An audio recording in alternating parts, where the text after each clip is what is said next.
여러분 지금 숨이 편하십니까? 아침에 눈을 뜨는 순간부터 코가 막혀 있진 않습니까? 밤이 되면 이유 없이 기침이 나오고 누워 있으면 가래가 목에 걸려 숨이 막히는 느낌이 들지는 않습니까? 만약 그렇다면 이 영상은 지금 이 순간 당신을 위한 마지막 경고일지도 모릅니다. 제가 오늘 드릴 이야기는 병원에서는 절대로 먼저 말해주지 않는 이야기입니다. 왜냐하면 이 사실을 알게 되는 순간 많은 사람들이 평생 먹던 약을 의심하게 되기 때문입니다. 그리고 더 무서운 이유는 지금 이 사실을 모르고 지나치면 앞으로의 인생이 약과 병원 침대에서 끝날 수도 있기 때문입니다. 많은 분들이 이렇게 생각합니다. 비염은 나이가 들면 어쩔 수 없는 병이다. 천식은 체질이라 평생 관리해야 한다. 하지만 의사로서 25년 넘게 환자를 보며 저는 전혀 다른 진실을 보았습니다. 비염은 시작일 뿐입니다. 천식은 그 다음 단계입니다. 그리고 그 끝에는 폐가 굳어가는 병이 기다리고 있습니다. 지금 이 말을 듣고 가슴이 철렁 내려앉으셨다면 정상입니다. 왜냐하면 대부분의 분들이 이 흐름을 전혀 모르고 살고 있기 때문입니다. 감기 하나가 오래 갑니다. 코가 자주 막힙니다. 콧물이 목으로 넘어갑니다. 기침이 밤마다 반복됩니다. 이때 병원에 가면 항히스타민제를 줍니다. 스테로이드를 줍니다. 기관지 확장제를 줍니다. 처음에는 조금 나아지는 것처럼 느껴집니다. 그러나 약을 끊는 순간 증상은 다시 돌아옵니다. 그리고 어느 날부터 이 말이 들리기 시작합니다. 이 병은 평생 관리해야 합니다. 여러분 정말 그럴까요? 제가 분명히 말씀드립니다. 비염도 천식도 평생병이 아닙니다. 다만 조건이 있습니다. 그 조건을 모르면 약을 먹을수록 몸은 더 약해집니다. 특히 60세 이후에는 이 차이가 생명과 직결됩니다. 왜냐하면 이 나이 이후의 몸은 회복 속도가 느리기 때문입니다. 잘못된 방향으로 관리하면 되돌릴 수 없는 선을 넘게 됩니다. 지금 숨이 막히는 증상은 코의 문제가 아닙니다. 폐의 문제입니다. 이 말을 이해하지 못하면 아무리 좋은 약을 먹어도 증상은 반복됩니다. 우리 몸의 호흡기는 코에서 시작해 목을 지나 기관지로 이어지고 마지막에 폐에 도달합니다. 이 전체를 하나로 봐야 합니다. 그런데 대부분의 치료는 이 중 한 부분만 봅니다. 코가 막히면 코만 기침이 나면 기관지만 그러니 근본이 해결되지 않습니다. 저는 수많은 어르신들을 보았습니다. 비염으로 시작해 천식으로 넘어가고 결국 숨이 차서 한 계단도 오르지 못하게 된 분들. 공통점이 있습니다. 모두 초기에 몸이 보내는 신호를 무시했다는 것입니다. 아침에 일어나 코가 막혀도 나이 들어서 그렇다고 넘겼고, 밤에 기침이 나와도 감기려니 하고 참았고, 가래가 늘어나도 물 좀 마시면 되겠지 하고 지나쳤습니다. 그 결과 폐는 서서히 더러워졌고 면역력은 바닥으로 떨어졌습니다. 그리고 어느 날 숨이 막히는 공포가 시작됩니다. 이 공포는 겪어본 사람만 압니다. 숨을 들이마셔도 공기가 들어오지 않는 느낌, 가슴이 조여오고 밤이 무서워지는 순간 여러분 이 단계에 오기 전에 반드시 멈춰야 합니다. 아직 기회는 있습니다. 지금 이 영상을 보고 계시다면 아직 늦지 않았습니다. 왜냐하면 몸은 생각보다 정직하기 때문입니다. 폐는 정직한 장기입니다. 잘못된 것이 쌓이면 반드시 신호를 보냅니다. 코막힘, 콧물, 기침, 가래, 이 모든 것은 폐가 보내는 구조 신호입니다. 그런데 우리는 이 신호를 약으로 눌러버립니다. 이것이 가장 위험합니다. 약은 증상을 잠재울 뿐 원인을 제거하지 않습니다. 그래서 약을 오래 먹을수록 몸은 점점 더 약해집니다. 특히 스테로이드 계열의 약은 단기간에는 효과가 있지만 면역력을 서서히 갉아먹습니다. 면역력이 무너지면 비염은 더 심해지고 천식은 더 깊어집니다. 이 악순환의 고리를 끊어야 합니다. 그 고리를 끊는 핵심은 폐를 살리는 것입니다. 폐가 살아나면 놀라운 변화가 시작됩니다. 아침에 코가 뚫립니다. 밤 기침이 줄어듭니다. 가래가 맑아집니다. 숨이 깊어집니다. 그리고 무엇보다 몸이 가벼워집니다. 이 모든 변화의 시작에 의외의 재료가 있습니다. 바로 생강입니다. 하지만 오늘 이야기의 핵심은 생강 하나가 아닙니다. 생강과 함께 반드시 들어가야 할 이것이 있습니다. 이것을 모르면 아무리 생강을 먹어도 효과를 보기 어렵습니다. 반대로 이것을 함께하면 몸은 놀라울 정도로 빠르게 반응합니다. 어떤 분들은 단 3일 만에 밤 기침이 멈췄다고 말합니다. 물론 모든 사람이 같은 속도로 좋아지지는 않습니다. 하지만 분명한 것은 이 방법은 약으로 몸을 누르는 방식이 아니라 몸 스스로 회복하도록 돕는 방식이라는 것입니다. 그래서 지속됩니다. 재발이 줄어듭니다. 자, 이제 중요한 질문을 하나 드리겠습니다. 여러분은 앞으로 남은 인생을 약에 의존하며 살고 싶으십니까? 아니면 숨이 편한 아침을 다시 되찾고 싶으십니까? 선택은 지금 이 순간 여러분의 몫입니다. 이 영상은 정보가 아닙니다. 경고입니다. 그리고 기회입니다. 지금부터 말씀드릴 내용은 60세 이후 반드시 알아야 할 몸의 회복 원리입니다. 이 원리를 이해하지 못하면 아무리 좋은 음식도 그냥 음식일 뿐입니다. 이 원리를 이해하면 평범한 재료가 약이 됩니다. 많은 분들이 묻습니다. 왜 병원에서는 비염과 천식이 생기는 근본 원인을 자세히 설명해 주지 않는가? 이 질문에 대해 저는 의사로서 아주 솔직하게 말씀드려야겠습니다. 병원 치료의 중심은 증상관리입니다. 원인 제거가 아닙니다. 코가 막히면 코 속 혈관을 수축시키는 약을 씁니다. 기침이 나면 기관지를 넓히는 약을 씁니다. 염증이 있으면 스테로이드를 씁니다. 이 방식은 틀렸다고 말할 수는 없습니다. 응급 상황에서는 반드시 필요합니다. 문제는 이 방식이 몸의 회복 능력을 키우는 방향이 아니라는 데 있습니다. 특히 60세 이후의 몸에서는 이 차이가 아주 크게 나타납니다. 이 나이가 되면 몸은 두 가지 방향 중 하나로만 갑니다. 회복 혹은 퇴화. 약으로 증상을 누르는 동안 몸은 스스로 회복할 기회를 잃습니다. 그 결과 약이 없으면 하루도 버티기 어려운 몸이 됩니다. 이제 비염과 천식이 어떻게 시작되는지 의학적으로 아주 쉽게 설명드리겠습니다. 우리 몸의 면역 시스템은 외부의 침입자를 막기 위해 항상 대기 상태에 있습니다. 그 최전선에 있는 곳이 바로 코와 목과 기관지입니다. 특히 편도와 코 점막은 일종의 방어부대입니다. 공기 속의 바이러스, 세균먼지, 미세입자, 이 모든 것이 코를 통해 들어옵니다. 코 점막이 건강하면 이물질은 점액에 붙잡혀 밖으로 배출됩니다. 문제는 이 방어선이 약해질 때입니다. 방어선이 약해지는 가장 큰 이유는 면역력 저하입니다. 그리고 면역력 저하의 핵심에는 폐가 있습니다. 이 부분이 대부분의 치료에서 완전히 빠져 있습니다. 폐는 단순히 숨을 쉬는 기관이 아닙니다. 폐는 면역기관입니다. 폐가 깨끗하면 면역세포의 활동이 활발해집니다. 폐가 더러워지면 면역 반응은 둔해집니다. 이것은 동서양 의학을 떠나 공통된 원리입니다. 그런데 나이가 들수록 폐는 반드시 더러워집니다. 이유는 간단합니다. 수십 년 동안 숨을 쉬어왔기 때문입니다. 담배를 피우지 않았어도 미세먼지, 매연, 실내, 오염물질, 이 모든 것이 조금씩 폐에 쌓입니다. 이때 폐가 제 역할을 하지 못하면 몸은 다른 방법으로 신호를 보냅니다. 그 첫 번째 신호가 바로 비염입니다. 콧물이 늘어납니다. 코가 자주 막힙니다. 재채기가 잦아집니다. 이것은 코의 문제가 아니라 폐의 부담이 커졌다는 신호입니다. 하지만 대부분의 사람들은 이 신호를 코의 문제로만 봅니다. 그래서 코에 약을 뿌립니다. 일시적으로 증상은 좋아집니다.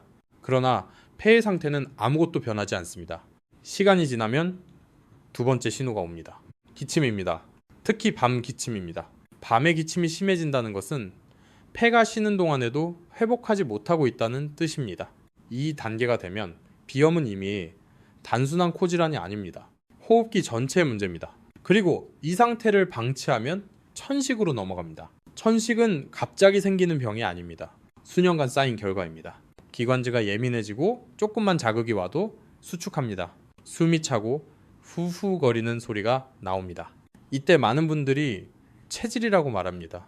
하지만 체질이 아니라 환경과 관리의 결과입니다. 중요한 점은 이 모든 과정에서 몸은 계속 신호를 보내고 있었다는 사실입니다. 우리는 그 신호를 계속 무시했을 뿐입니다. 그럼 왜 병원에서는 이 과정을 자세히 말하지 않을까요? 이유는 단순합니다. 이 설명은 시간이 오래 걸리고 약 처방으로 바로 연결되지 않기 때문입니다. 또 하나의 이유는 이 원리를 이해하면 환자는 질문을 하기 시작합니다. 왜 이 약을 평생 먹어야 하는가? 왜 폐 이야기는 하지 않는가? 이 질문에 명확히 답하기는 쉽지 않습니다. 그래서 대부분의 진료는 증상 중심으로 끝납니다. 여기까지 들으신 분들은 이런 생각이 들 수 있습니다. 그럼 폐를 살리면 비염과 천식이 동시에 좋아질 수 있는가? 정답은 그렇다입니다. 폐가 회복되면 가장 먼저 나타나는 변화는 면역 반응의 안정입니다. 과민 반응이 줄어듭니다. 꽃가루 찬, 공기 미세먼지, 이런 자극에 몸이 과도하게 반응하지 않습니다. 왜냐하면 몸이 더 이상 위험하다고 판단하지 않기 때문입니다. 이것이 진짜 치료입니다. 억누르는 것이 아니라 판단 기준을 바로잡는 것입니다. 이제 여기서 아주 중요한 이야기를 하겠습니다. 왜? 어떤 사람은 같은 환경에서도 비염과 천식이 생기고 어떤 사람은 멀쩡한가? 그 차이는 유전이 아닙니다. 생활 습관입니다. 특히 아침과 저녁의 습관이 폐 상태를 결정합니다. 아침에 무엇을 마시는가? 어떻게 숨을 쉬는가? 이 두 가지만 바꿔도 폐는 놀라울 정도로 반응합니다. 그리고 이때 핵심 역할을 하는 것이 바로 생강입니다. 생강은 단순히 몸을 따뜻하게 하는 음식이 아닙니다. 생강은 폐와 기관지의 혈류를 개선합니다. 막혀있던 순환을 열어줍니다. 하지만 여기서 아주 많은 분들이 실수를 합니다. 생강을 그냥 먹습니다. 차로 마십니다. 가루를 타서 먹습니다. 그러나 반응이 약합니다. 생강의 작용을 끌어내는 조건이 갖춰지지 않았기 때문입니다. 폐는 건조한 상태에서는 회복하지 않습니다. 이 점을 절대 잊으시면 안 됩니다. 폐는 촉촉해야 회복됩니다. 이 원리를 모르면 아무리 좋은 재료도 힘을 쓰지 못합니다. 그래서 생강과 반드시 함께 가야 할 이것이 있습니다. 이것은 약이 아닙니다. 누구나 지금 당장 준비할 수 있습니다. 그리고 이 조합이 만들어질 때 몸은 빠르게 방향을 바꿉니다. 이제부터는 이론이 아니라 실제 적용의 영역입니다. 이 다음 단계에서는 왜 생강 혼자서는 부족한지, 그리고 반드시 함께해야 할 이것이 무엇인지 의학적 근거와 함께 아주 구체적으로 말씀드리겠습니다. 이제부터 말씀드릴 내용은 아주 중요합니다. 지금까지 수많은 분들이 생강을 드셨습니다. 생강차를 마셨고 생강을 갈아 먹었고 심지어 생강황까지 만들어 드신 분들도 계십니다.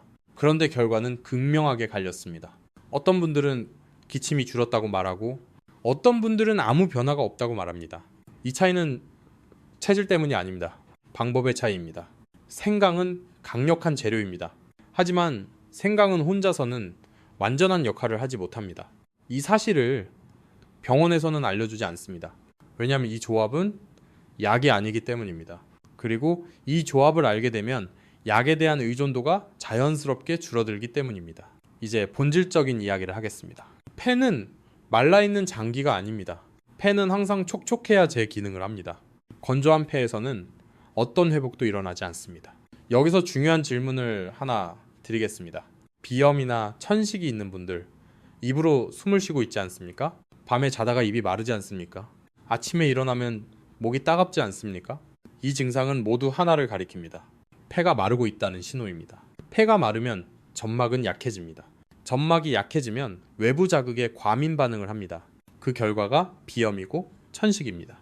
이 상태에서 아무리 생강을 먹어도 효과는 제한적입니다. 왜냐하면 생강은 순환을 돕는 역할이지 보습을 만드는 재료가 아니기 때문입니다. 그래서 생강과 반드시 함께해야 하는 이것이 필요합니다. 그것은 물입니다. 그냥 물이 아닙니다. 아침에 마시는 특정한 방식의 물입니다. 이 말을 듣고 실망하신 분들도 있을 것입니다. 물이라니, 이미 많이 마시고 있다. 하지만 제가 말씀드리는 물은 그냥 물이 아닙니다. 마시는 시간, 온도, 양, 그리고 생강과의 조합, 이 네 가지가 모두 맞아야 몸은 반응합니다. 이 원리를 이해하지 못하면 아무리 많은 물을 마셔도 폐는 회복되지 않습니다. 특히 60세 이후에는 이 차이가 매우 큽니다.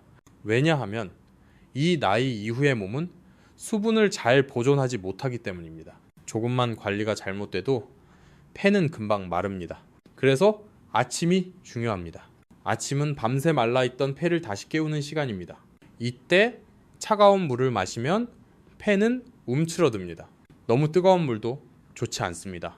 폐는 부드럽게 서서히 깨어나야 합니다. 그래서 아침에 마셔야 할 물은 미지근한 물입니다. 이 미지근한 물에 생강을 더합니다. 이때 중요한 원칙이 하나 있습니다. 많이 넣지 마십시오. 생강은 강합니다. 특히 노년의 몸에는 적은 양이 훨씬 효과적입니다. 생강을 많이 넣으면 몸이 놀랍니다. 놀란 몸은 방어부터 합니다. 그러면 회복은 일어나지 않습니다. 이 조합의 목적은 자극이 아니라 회복입니다. 미지근한 물은 폐를 적십니다. 생강은 그 물이 폐에 깊숙이 들어가도록 길을 열어줍니다. 이때 폐의 혈류가 개선됩니다. 막혀있던 순환이 서서히 풀립니다. 이 변화는 아주 조용히 시작됩니다. 대부분의 분들은 첫날에는 아무것도 느끼지 못합니다. 둘째 날 밤 기침이 조금 줄었다고 느낍니다. 셋째 날 아침에 일어났을 때 목이 덜 답답합니다. 이때 많은 분들이 이렇게 말합니다. 이상하다. 약을 먹은 것도 아닌데 바로 이것이 몸의 회복 반응입니다. 이 조합이 특별한 이유는 부작용이 없다는 데 있습니다. 약은 효과가 있는 만큼 반작용도 있습니다. 하지만 이 방법은 몸의 원리를 거스르지 않습니다. 그래서 꾸준히 할 수 있습니다. 여기서 아주 중요한 경고를 하나 드리겠습니다. 이 방법을 하면서 절대 함께하면 안 되는 것이 있습니다. 바로 차가운 음식입니다. 아침에 차가운 우유, 차가운 과일, 차가운 물, 이것들은 모두 폐의 회복을 방해합니다. 특히 비염과 천식이 있는 분들에게 차가움은 독과 같습니다. 몸이 차가워지면 폐는 바로 수축합니다. 이때 아무리 좋은 조합도 힘을 쓰지 못합니다. 그래서 아침에는 따뜻함이 기본입니다. 이 따뜻함 위에 생강과 물이 더해질 때 몸은 방향을 바꿉니다. 또 하나 많이 묻는 질문이 있습니다. 이걸 언제까지 해야 합니까? 정답은 증상이 사라질 때까지가 아닙니다. 몸이 안정될 때까지입니다. 증상이 줄었다고 바로 중단하면 다시 돌아옵니다. 몸은 시간이 필요합니다. 특히 수십 년 동안 쌓인 문제라면 며칠로 끝나지 않습니다. 하지만 방향만 맞으면 몸은 반드시 반응합니다. 이 조합은 기적이 아닙니다. 원리입니다. 원리를 따르면 결과는 따라옵니다. 지금 이 순간에도 여러분의 폐는 선택을 기다리고 있습니다. 계속 약으로 억누를 것인가? 아니면 몸이 스스로 회복할 기회를 줄 것인가? 이 선택은 거창하지 않습니다. 아침 한 잔의 선택입니다. 지금까지 수많은 어르신들이 이 작은 선택으로 밤의 공포에서 벗어났습니다. 숨이 막혀 잠에서 깨던 밤이 사라졌습니다. 이제 다음으로 중요한 거는 이 조합을 어떻게 생활 속에 안전하게 정착시키느냐입니다. 아무리 좋은 방법도 지키지 못하면 의미가 없습니다. 그래서 다음 단계에서는 이 방법을 노년의 생활 리듬에 맞게 정리하는 원칙을 말씀드릴 것입니다. 지금까지의 이야기를 이해하셨다면 이제 가장 중요한 단계로 들어갑니다. 아무리 좋은 재료, 아무리 올바른 원리라도 생활 속에서 지켜지지 않으면 몸은 변하지 않습니다. 특히 60세 이후의 몸은 원칙이 없으면 절대로 회복되지 않습니다. 젊을 때는 하루 이틀 무리해도 몸이 버텨줍니다. 그러나 이 나이 이후에는 작은 습관 하나가 바로 증상으로 돌아옵니다. 그래서 저는 항상 이렇게 말합니다. 노년의 건강은 의지가 아니라 질서입니다. 오늘은 폐를 살리기 위해 반드시 지켜야 할 황금 원칙을 차근차근 말씀드리겠습니다. 첫 번째 원칙은 아침의 질서입니다. 아침은 하루 중 폐가 가장 약한 시간입니다. 밤새 호흡은 얕아지고 수분은 빠져나가며 폐점막은 말라 있습니다. 이 상태에서 아침을 어떻게 시작하느냐에 따라 그날의 호흡 상태가 결정됩니다. 아침에 일어나자마자 찬 물을 마시는 습관, 차가운 공기를 바로 들이마시는 습관, 이 두 가지만으로도 폐는 다시 움츠러듭니다. 그래서 아침의 첫 행동은 항상 동일해야 합니다. 일어나서 잠시 앉아 호흡을 가다듬습니다. 급하게 움직이지 않습니다. 그 다음 미지근한 물에 소량의 생강을 더해 천천히 마십니다. 이때 서서 마시지 않습니다. 앉아서 한 모금씩 입 안에서 잠시 머금었다가 삼킵니다. 이 동작 하나가 폐로 들어가는 자극을 부드럽게 만듭니다. 두 번째 원칙은 속도의 원칙입니다. 노년의 몸은 빠른 변화를 두려워합니다. 갑작스러운 자극은 회복이 아니라 방어를 유도합니다. 그래서 모든 변화는 천천히 이루어져야 합니다. 물도 천천히 마십니다. 숨도 깊게 들이마시되 급하게 하지 않습니다. 특히 호흡이 중요합니다. 많은 분들이 숨을 들이마시는 데만 집중합니다. 하지만 노년의 폐를 살리는 핵심은 내쉬는 숨입니다. 폐 안에 남아있는 묵은 공기를 끝까지 내보내지 않으면 새로운 공기는 들어가지 않습니다. 그래서 숨을 내쉴 때는 조금 더 길게, 조금 더 의식적으로 내보냅니다. 이 호흡 습관은 비염과 천식 모두의 큰 변화를 만듭니다. 세 번째 원칙은 차가움 차단입니다. 이 원칙을 지키지 못하면 아무리 노력해도 증상은 반복됩니다. 노년의 폐는 차가움에 아주 민감합니다. 찬 음식, 찬 음료, 찬 공기, 이 세 가지는 모두 폐의 회복을 방해합니다. 특히 아침과 저녁에는 절대 피해야 합니다. 아침에 차가운 우유를 마시는 습관, 저녁에 아이스크림이나 차가운 과일을 먹는 습관, 이런 행동은 하루의 노력을 한 번에 무너뜨립니다. 폐는 온기를 좋아합니다. 따뜻함 속에서 혈류가 살아나고 점막이 회복됩니다. 네 번째 원칙은 식사의 질서입니다. 많은 분들이 무엇을 먹는가에만 집중합니다. 그러나 노년의 몸에서는 언제 먹는가가 더 중요합니다. 늦은 저녁 식사는 폐를 지치게 합니다. 밤에 소화가 이루어지면 폐는 회복할 시간을 잃습니다. 그 결과 밤 기침, 가래, 숨참이 나타납니다. 그래서 저녁은 가볍게 일찍 먹는 것이 기본 원칙입니다. 배가 고프지 않게 조금만 먹는 것이 오히려 건강에 좋습니다. 다섯 번째 원칙은 습관의 반복입니다. 몸은 한 번의 행동으로 변하지 않습니다. 같은 행동이 같은 시간에 반복될 때 몸은 안전하다고 판단합니다. 그때 회복이 시작됩니다. 오늘 하고 내일 안 하고 이틀 하고 사흘 쉬고 이런 방식으로는 아무 변화도 일어나지 않습니다. 작은 행동이라도 매일 같은 시간에 같은 방식으로, 이것이 노년 건강의 핵심입니다. 여기서 많은 분들이 이렇게 묻습니다. 언제까지 이렇게 살아야 합니까? 정답은 간단합니다. 몸이 편해질 때까지가 아니라 몸이 안정될 때까지입니다. 편해졌다고 습관을 풀어버리면 증상은 돌아옵니다. 안정되면 유지하면 됩니다.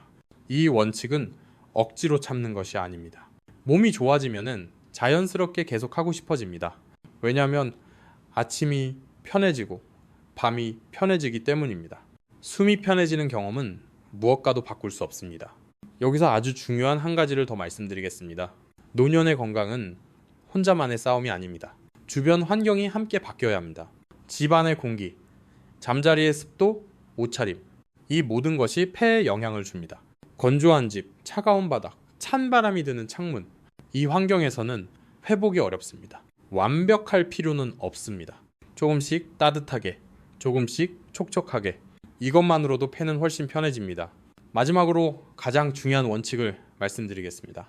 두려움으로 시작하지 마십시오. 비염, 천식, 이 단어만 들어도 겁이 나는 분들이 많습니다. 하지만 두려움은 몸을 경직시킵니다. 경직된 몸에서는 회복이 일어나지 않습니다. 이 방법은 싸우는 방법이 아닙니다. 달래는 방법입니다. 몸을 설득하는 방법입니다. 조금만 기다려주고 조금만 배려해주면 몸은 반드시 응답합니다. 수십 년을 함께 살아온 몸입니다. 갑자기 배신하지 않습니다. 지금 이 순간부터 질서를 만들면 폐는 서서히 다시 숨을 쉽니다. 이제부터는 이론이 아닙니다. 실제로 이 방법을 생활에 적용한 어르신들의 하루가 어떻게 달라졌는지 이야기해드리겠습니다. 많은 분들이 이렇게 말씀하십니다. 방법은 알겠는데 내가 과연 할 수 있을까? 그래서 복잡한 이야기는 모두 내려놓고 현실적인 예를 들어보겠습니다. 첫 번째 이야기는 68세 남성 어르신의 사례입니다. 이분은 10년 넘게 알레르기 비염을 앓고 계셨습니다. 아침에 일어나면 반드시 재채기를 연속으로 했고 콧물이 멈추지 않았습니다. 밤에는 코가 막혀 입으로 숨을 쉬다 보니 입안이 바싹 말라 잠을 자주 깼습니다. 병원에서는 늘 같은 말을 들었습니다. 연세가 있으니 완치보다는 관리로 가셔야 합니다. 이 말이 가장 힘들었다고 하셨습니다. 그래서 이분은 더 이상 기대하지 않고 약을 먹으며 그냥 버티고 계셨습니다. 그러다 아침 루틴을 조금씩 바꾸기 시작했습니다. 아침에 일어나 바로 움직이지 않고 잠시 앉아 숨을 고르고 미지근한 물에 소량의 생강을 더해 천천히 마셨습니다. 처음 이틀은 별다른 변화가 없었습니다. 셋째 날 아침에 일어났을 때 재채기가 줄어든 것을 느끼셨습니다. 일주일이 지나자 콧물이 맑아졌고 밤에 입이 마르는 횟수가 눈에 띄게 줄었습니다. 이분이 가장 놀란 것은 약을 줄였는데도 증상이 악화되지 않았다는 점이었습니다. 두 번째 이야기는 72세 여성 어르신입니다. 이분은 비염과 함께 가벼운 천식 증상이 있었습니다. 찬 공기를 마시면 가슴이 답답해지고 밤에 기침이 잦았습니다. 그래서 외출이 두려워 집에만 계셨습니다. 운동은커녕 산책도 하지 않았습니다. 이분께 가장 먼저 드린 조언은 무리하지 말라는 것이었습니다. 처음부터 많은 것을 바꾸지 않았습니다. 아침에 차가운 음식을 끊고 따뜻한 물과 생강으로 하루를 시작했습니다. 그리고 저녁을 조금 앞당기고 양을 줄였습니다. 일주일 후 밤 기침이 조금 줄어들었습니다. 한 달이 지나자 숨이 답답한 날이 확연히 줄었습니다. 이분은 다시 동네를 천천히 걷기 시작했습니다. 걷는 동안 숨이 막히지 않는 경험은 이분에게 큰 자신감을 주었습니다. 세 번째 이야기는 80세 가까운 어르신입니다. 이분은 오랫동안 가래와 기침으로 고생하셨습니다. 아침마다 가래를 뱉느라 하루가 힘들게 시작됐습니다. 이분은 처음에는 이 방법을 믿지 않으셨습니다. 물과 생강이 뭐가 그렇게 대단하겠냐고 말씀하셨습니다. 그래서 저는 이렇게 말씀드렸습니다. 대단함을 기대하지 말고 편안함을 느껴보시라고. 이분은 딱 3일만 해보겠다고 약속하셨습니다. 셋째 날 전화가 왔습니다. 아침에 가래가 덜 끈적거린다고 말씀하셨습니다. 일주일 후 기침의 빈도가 줄어들었습니다. 한 달 후 이분은 아침이 덜 두렵다고 말씀하셨습니다. 이 세 가지 사례에 공통점이 있습니다. 누구도 무리하지 않았습니다. 누구도 완치를 기대하지 않았습니다. 그저 몸의 반응을 존중했을 뿐입니다. 이제 많은 분들이 궁금해하는 질문을 하나 다루겠습니다. 하루를 어떻게 구성해야 하는가? 아침은 이미 말씀드렸습니다. 미지근한 물과 생강으로 시작합니다. 그 다음 바로 식사를 하지 않아도 됩니다. 몸이 천천히 깨어나도록 잠시 시간을 줍니다. 아침 식사는 과하지 않게 따뜻한 음식이 기본입니다. 죽이나 부드러운 밥, 따뜻한 국물, 이 정도면 충분합니다. 점심은 평소처럼 드셔도 됩니다. 다만 과식만 피하십시오. 저녁은 가볍게 그리고 일찍. 이것이 밤 기침을 줄이는 가장 확실한 방법입니다. 하루 중 숨이 가장 편한 시간은 아침과 점심 사이가 됩니다. 이때 가벼운 산책을 하면 폐는 더 좋아집니다. 숨이 찬 운동이 아니라 편안한 걷기면 충분합니다. 여기서 아주 중요한 점이 있습니다. 이 모든 과정에서 몸의 신호를 무시하지 마십시오. 어지러움, 가슴 답답함, 심한 피로, 이런 신호가 오면 속도를 늦추면 됩니다. 이 방법은 경쟁이 아닙니다. 누군가보다 빨리 좋아질 필요도 없습니다. 중요한 것은 방향입니다. 방향만 맞으면 속도는 각자의 몸이 정합니다. 많은 어르신들이 이 과정을 통해 한 가지 공통된 말을 합니다. 몸이 나를 배신한 게 아니라 내가 몸을 너무 몰아붙였다는 것을 이제야 알겠다고. 이 깨달음이 회복의 시작입니다. 몸은 아직 포기하지 않았습니다. 지금도 기회를 기다리고 있습니다. 오늘 하루 아침 한 잔의 선택, 저녁 한 끼의 선택. 이 작은 변화가 밤의 공포를 지워줍니다. 숨이 편해지는 경험은 생각보다 가까이에 있습니다. 이제 마지막 이야기입니다. 지금까지 긴 이야기를 함께 해주셔서 진심으로 감사합니다. 이 영상은 지식을 전달하기 위한 것이 아닙니다. 결정을 돕기 위한 이야기입니다. 여러분은 이미 알고 계셨을지도 모릅니다. 코막힘이 단순한 감기가 아니라는 것, 밤기침이 나이 탓만은 아니라는 것, 숨이 답답해지는 것이 자연스러운 노화가 아니라는 것. 하지만 알면서도 외면해 왔을 뿐입니다. 왜냐하면 마주하기에는 조금 무섭기 때문입니다. 숨이 막히는 미래약에 의존하는 노년병원 침대에서의 시간, 이 모든 것을 생각하고 싶지 않았을 뿐입니다. 그래서 대부분의 사람들은 이렇게 말합니다. 아직은 괜찮다. 조금 더 버텨보자. 하지만 몸은 기다려주지 않습니다. 몸은 지금 이 순간에도 방향을 정하고 있습니다. 회복으로 갈 것인지 악화로 갈 것인지 오늘의 선택은 작아 보일 수 있습니다. 아침에 무엇을 마시는가, 저녁에 언제 먹는가, 몸을 차갑게 대하는가, 따뜻하게 달래는가. 하지만 이 작은 선택이 내일의 숨을 만듭니다. 많은 어르신들이 이렇게 말씀하셨습니다. 숨이 편해지니까 생각이 달라졌다고. 숨이 막힐 때는 아무것도 할 수 없었는데 숨이 편해지니까 밖에 나가고 싶어지고 사람을 만나고 싶어졌다고. 숨은 삶의 질을 결정합니다. 숨이 편하면 삶이 다시 열립니다. 여러분, 이 방법은 기적이 아닙니다. 특별한 약도 비싼 치료도 필요하지 않습니다. 다만 몸의 원리를 존중하는 선택입니다. 몸은 수십 년 동안 여러분과 함께 버텨왔습니다. 조금만 방식을 바꿔주면 몸은 반드시 응답합니다. 이제 여러분께 질문을 하나 드리겠습니다. 오늘 아침 여러분은 어떻게 시작하셨습니까? 찬물이었습니까? 급한 움직임이었습니까? 아니면 몸을 배려하는 시작이었습니까? 그리고 오늘 밤 여러분은 어떤 잠을 자고 싶으십니까? 기침 때문에 깨는 밤입니까? 아니면 조용히 깊이 숨 쉬는 밤입니까? 이 질문에 대한 답은 댓글로 남겨주십시오. 여러분의 이야기는 다른 누군가에게 큰 용기가 됩니다. 이 영상이 당신 한 사람만이 아니라 당신의 가족, 당신의 친구, 그리고 비슷한 고통을 겪는 누군가의 삶을 바꿀 수도 있습니다. 지금 이 순간 한 가지 부탁을 드립니다. 이 영상이 조금이라도 도움이 되셨다면 구독과 응원으로 함께 해주십시오. 여러분의 응원은 더 많은 어르신들에게 숨을 되찾는 이야기를 전할 수 있는 힘이 됩니다. 건강은 혼자 지키는 것이 아닙니다. 함께 나누고 함께 지킬 때 더 오래 갑니다. 오늘부터 혈당이 아니라 숨을 관리하는 하루. 오늘부터 약이 아니라 몸을 믿는 하루. 오늘 이 선택이 앞으로의 인생을 조금 더 편안하게 만들어 줄 것입니다. 이 채널 건강한 하루는 여러분이 하루를 조금 더 편안하게 살아갈 수 있도록 곁에서 함께 하겠습니다. 다시 한번 여기까지 함께 해주셔서 감사합니다. 여러분의 내일이 오늘보다 숨쉬기 편하길 진심으로 바랍니다.